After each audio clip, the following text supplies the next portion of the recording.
Hello and welcome to the latest webinar in our Education and School series. We're here today talking about choosing a school in Malaysia, IB and curriculum pathways for every student.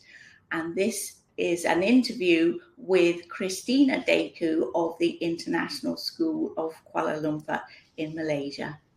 So, hello, Christina. Hello, very nice to be here. Wonderful to see you. Yes.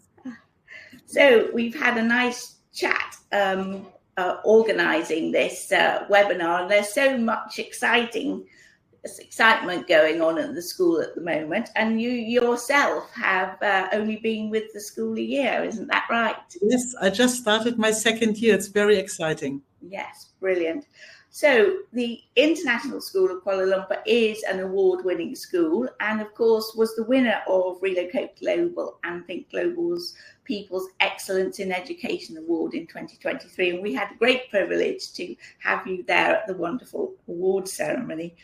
And Christina, you're the Director of Enrollment Management, and you consider yourself a global citizen. And I think with your experience of working in Sweden, Germany, US, China, and England, you certainly represent a lot of the people who will be thinking about sending their children to international schools. So that's great. And then you've been in international education for 15 years, which I'm sure everyone will realise is a real passion of yours. So we're very grateful to have you here, and please do share with our community everything there is to know about Malaysia and what to look for in choosing a school for your children. So just to set us off, can you set the scene in a couple of sentences by telling us a bit about the school, its size, the curriculum, etc., and age ranges? Yes, absolutely. First, a big thank you to have the opportunity to speak to you here today. Thank you very much, Fiona. And so the school is considered in some countries rather large and in some countries rather small. We are starting our next school year next week with 1,781 students representing 77 different nationalities. So, yes, yes. And this is from age of 3 all the way up to graduation when the children are 18, some might be 19. Yes. Yeah. And so what curriculums do you have at the school? So basically we have a ISKL made curriculum, what I consider a global best practice curriculum. For some standards are North American. We started off in 60 years ago as an American school, and since 1989 we offer the IB diploma for the final 2 years. We offer as well the AP courses. We are going into depth more for the high school later on. So it's really a very ISKL made curriculum by our Director of Learning. Brilliant. Yes. Great. Well, thank you very much. So perhaps you can give us a bit of the inside story of your experience of moving to Malaysia, because I think that will really help parents and families moving for the first time to the country. How did you find it? Yeah, it is exciting actually, and just a little personal episode, because 31 years ago my husband and myself made our honeymoon in Malaysia. And so it was an omen that we are coming back here. And I have to say it was more than positive, the experience. The school is very welcoming, but the city is very welcoming, multinational, not only in like people, but in religions, in faith, in languages. So the people are very warm and kind. And everything in Malaysia is about food. And obviously I love food, so it is absolutely a very nice experience into the country. And where's the position with regards to Kuala Lumpur? Are you on the outskirts? I mean, where is the school? Yeah, I mean, we are in the district where you have all the embassies. And so it is depends on the speed, about half an hour walk to the Petronas Towers downtown. Even though the traffic can be sometimes rather bad. So it's a little bit in the outskirts, but still considered within Kuala Lumpur area. Yes, great. And can you just share a bit what enticed you into getting involved with international schools admissions? Yeah, it's actually, I think my children, actually. I was living in China at that time in a very different industry. And as a volunteer, I was helping a group of people setting up the German school there. And then my children went into schooling, and then the school offered me a position because I used to be the head of the PTA there. And so this is how I got into education. And honestly, it was the best thing ever in my life. I really enjoy this, and I always say I'm blessed, honestly, to meet people from so many different backgrounds, from so many different countries. Every family has their own story and their own journey, and it's just fascinating. Great. So you've got a great overview from all ends of the admissions process, which is fantastic. So there's a really inspiring statement on your website. So I'll just read that to you, and perhaps you can sort of expand on that. Yeah. When choosing an international school and the education curriculum for your child, we at ISKL believe that every student learns differently, and our mission is to equip them with the skills, competencies, and passions so they can determine their pathways for life. And then you have a wonderful diagram, also colourful, and which sort of wends its way through the different age ranges. So it's a bit of a tall order, but I think that's if you can explain the curriculum and how that works in the school, that would be really helpful. Yes.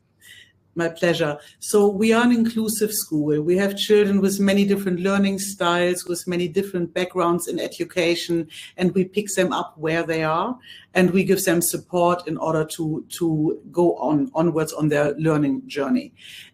We have a lot of wonderful student support services in our school. So literally for every grade level, we have a learning resource teacher, we have English support teachers, we have a speech pathologist, we have a psychologist at the school. So children truly on their journey, we pick them up and we make sure that they grow, and we put in place what they need to develop. So it's very individualized.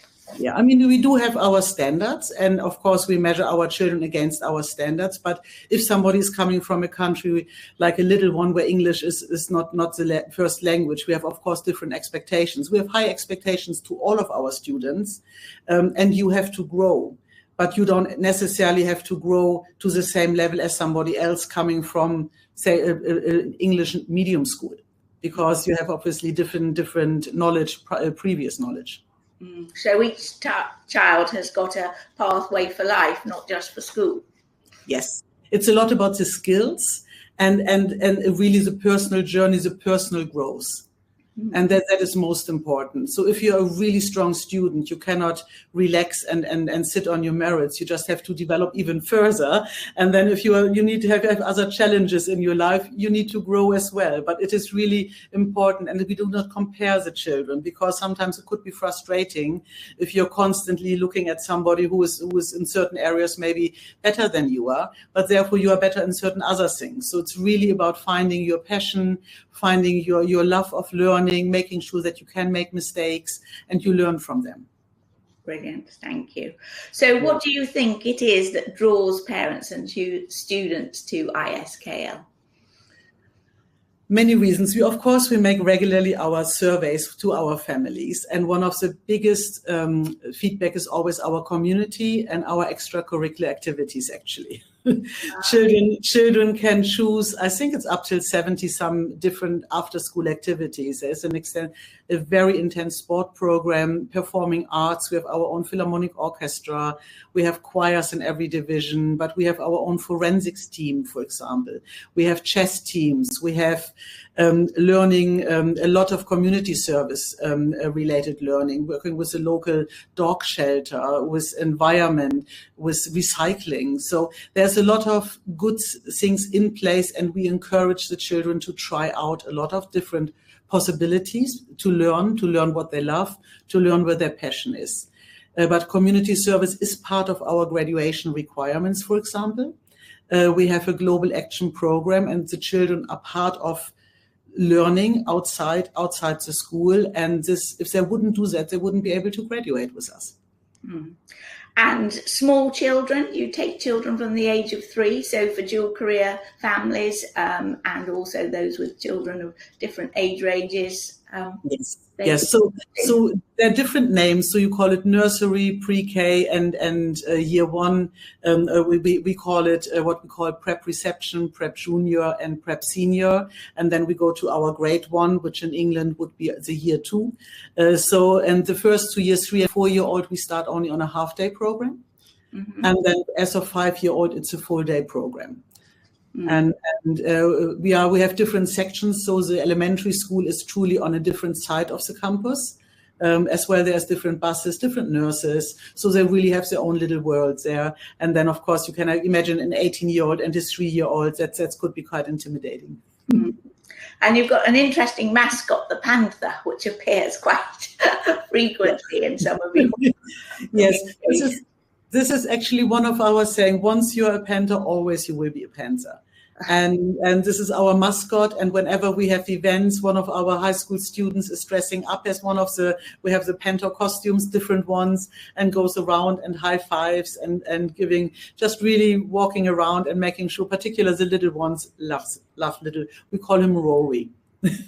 And then, of course, when families are new or when the children are moving for a different age and stage in education, transition care is something that has become more familiar with our audience, and ensuring that not only the children are settled, but also the families and, of course, your teaching staff. So can you just describe a little bit about what you do to help transition the children and the families when they arrive at the school? Yes, we actually start the transition care even before they arrive in the school. So we have a very active parent community. And so we connect, once a child is enrolled, we connect the new families to our parent community. And then the school counselors reach out to the families. For every grade level in middle and high school, we have a dedicated counselor for that grade level only. And they connect existing students with the new students already. So every family can have a family already assigned to them. Every child has a buddy assigned to them. This is before that even happens. And then we have an orientation for the families. The big one comes next week when the majority of our students will join us. And this is only for the families, the new families, and then, of course, the buddies. So we will have a lot of coffee mornings. In addition, we have a lot of activities, events. We have a welcome to school barbecue bash. So there are a lot of activities, and we highly encourage the families to be part of it. Some of our families offer different language support. Not all the parents are always able to communicate fluently in English. So that's why existing parents really help new families. There is help to find you the best doctor. We have a team of 5 nurses on the campus. They help as well with questions related to health, which is really important. And so there's a lot of different aspects in the transition pathway, in the transition care, from like really the old norm moving over the bridge to the new normal. And it's a journey, and there's a lot of support as well on the place. For our students, we do regular surveys. Just really making sure that the counselors keep up to date if they have trouble, if they have suddenly anxiety, if there's any questions. And we do twice a year a survey to our families. Mm. And you touched on language there, because many international families will speak 2 or 3 languages. So what's the situation regarding what languages are taught in the curriculum, and also how do you support native languages? Yeah, so as part of the school, we have different languages for different ages. So in elementary school, which is up till grade 5, which is year 6 in England, we offer as a standard Spanish or Chinese, Mandarin. In middle school then, which are the next 3 years, we as well offer the possibility for French. As well in high school, then we offer Japanese, in addition to Chinese or Mandarin, French and Spanish. We have a lot of children with speaking a lot of different languages, and we support the families to organize it kind of with our support, but by themselves, because the problem is for the children, we have so many activities all the afternoons that if they take the languages, they can't join one of the activities. and that is always a big struggle. So I know that a lot of embassies or cultural divisions of the embassies offer as well classes to their country people in the country. So there's a lot of support from the embassies parts as well. And I think you've got, is it 77 nationalities? Yes, indeed. Yes. And there'll be obviously local Malay families as well. Is there a requirement for them also to keep up? Thank you. How do they keep up with Malay? Yes. Thank you so very much for mentioning that. Actually, you're 100% right. That is a government mandatory requirement.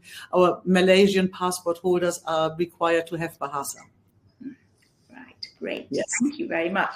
So perhaps we can have a bit more depth now on the middle school. You get to grade 8 and then 9 and 10, the pathway options come up. So can you explain that, and also for clarity for people, the sort of age range children?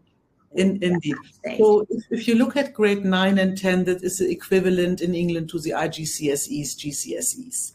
And so in grade 8, at the end of grade 8, the families make their choices. They meet with the counselors. There's a lot of sessions to understand what choices might have an impact later on your university applications. So we have a regular grade 9 program, but we have a program called Praxis, which is a small dedicated program, which is unusual learning, I would put it. It's not the normal classroom setting. It's live projects, and it's a very much hands-on interdisciplinary learning. And then in grade 10, the children, again, I have all the different choices. You have certain mandatory subjects. Of course, you have to take English, another language, social studies, the sciences. It's an integrated science, for example, up to grade 10. It's only afterwards that you pick 1, 2 sciences, depends what you want. But all the choices, what you do, and there are a lot of electives. I was actually counting. There are 32 different electives related to the arts. So there is a lot of different choices. And then later on, we do as well the APs, which is the Advanced Placement, which is a North American qualification, which is a 1-year program. And quite a number of our students do that 1-year program in grade 10 for 1 or for 2 subjects.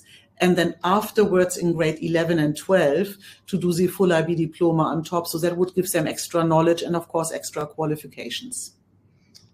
Right, so I understand that, yes. So yes. That's very, as you said, cunning plan, fitting the AP in grade 10. So great idea.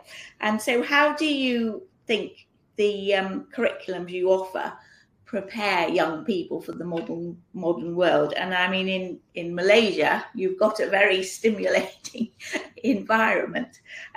So you've mentioned extracurricular, the core subjects, but what about technology and the location and the environment? Does that offer particular opportunities for young people? I think so. I mean, everybody here is very tech affine, I have to say, way more than I am. And of course, technology is part of the program. And then we have as well the opportunity for the Global Online Academy in our high school. And they offer classes like cybersecurity, global health, climate change. So those is an additional external knowledge which we use as well.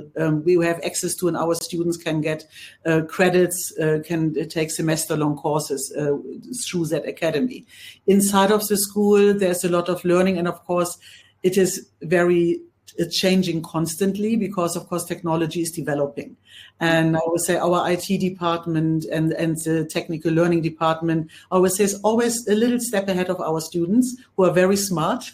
And we teach as well, we give classes to our parents, for example, how to work with artificial intelligence, how to integrate it, how to be cautious of it, and how to use it, because there are a lot of beautiful uses of it, but as well, of course, there are dangers. Right. So back to the people at grades 11 and 12. So the choices there are the IB and an ISKL diploma, is that what you call it? Yes. Yes. So I always say we actually have 4 different possibilities. So anybody graduating in our school gets a high school diploma, an ISKL high school diploma, which is lovely to have, but particularly if you look at European universities, they wouldn't accept you with that qualification alone. If you would look at certain universities in North America, that would be absolutely enough. You would meet the entrance requirements. The majority of our students, I would say about 90%, do the full IB diploma. Mm-hmm. And I have to proudly say so. It's not me. Our head of school actually just mentioned it this morning. He has been here 16 years, and it's the first time in 16 years that we had 100% pass rate. Yes, brilliant. So that is very unique. So the IB diploma. And then, of course, we have the AP offers, which is the advanced placement, which is a North American qualification. But on top of this, we have a program called Pursuits, which has been developed by our own colleagues, high school principal and the head of school and director of learning. And it's kind of, you do 2-3 IB courses, and then normally maybe 1 or 2 subjects from the Global Online Academy. And it goes more into, like, you could go into, as I said, cybersecurity, or you could go into sports health, or you could go into taxes, accounting. So it's a little bit more dedicated if you're already sure, if you're passionate about one certain area. Mm-hmm. And where do students typically go? Well, I suppose with so many different nationalities and so much on offer, that's hard to say. But give us a bit of an idea of. Yeah, the majority of students go to either the US, Canada, or England, actually. Those are the three main parts. We have a lot of students interested as well in Australia. Of course, we are close by. And then you have the families, but these are mainly families from those countries, going back to Japan, going back to Korea, going back to Sweden or to Germany. But this is more family who have, I would say, personal relationship to those countries. The Netherlands, of course, is very of interest as well. And then you have US universities in Europe.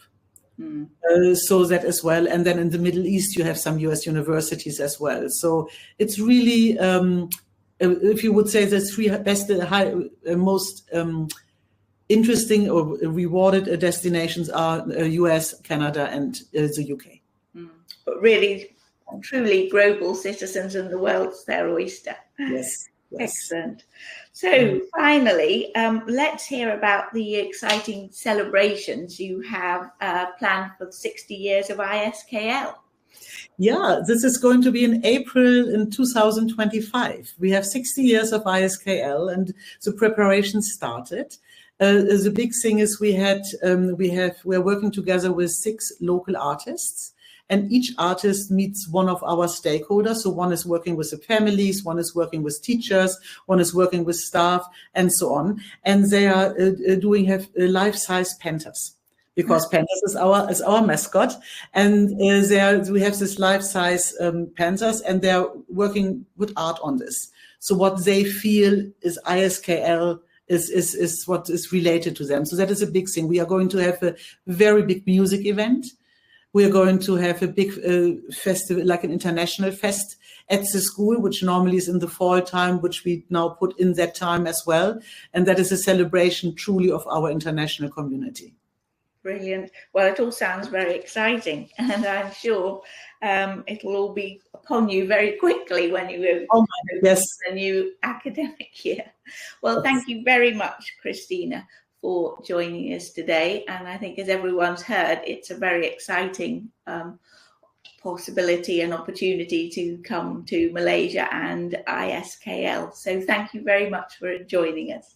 Thank you for giving me the opportunity, Fiona. Lovely to talk to you. And yes, please, we are here. We are here to answer any further questions. Yes, and so Christina will be pleased to hear from anybody. And of course, you offer rolling admissions. So even if your plans are not firmly fixed, do get in touch with the school. Thank you so much, Christina. So we've been talking today to Christina Decu, Director of Enrollment Management at the International School of Kuala Lumpur in Malaysia. And here are details of Christina's background. And please do get in touch with the admissions department for further details, and the slide will follow shortly. I'm Fiona Murchie, Managing Editor and founder of Relocate Global and Think Global People. We're a multimedia and we do specialise in particular in furthering and supporting international education and schools. And here is a wonderful overview picture of the school and its campus in KL, and you can contact Christina and her team at these details. So Relocate Global and Think Global People, as I say, do provide a lot of resources and support for international families, employers and relocation professionals supporting their moves. And in particular, coming up are autumn and spring online international schools fairs, where we feature schools around the world who are particularly good at supporting families on the move. We also have our guide to international education schools, country guides with featured schools, articles and videos and webinars like these, and an education supplement, as well as Relocate Global and Think Global People digital magazine and our regular newsletters. So thank you for joining us, and stay in touch with Relocate Global and Think Global People.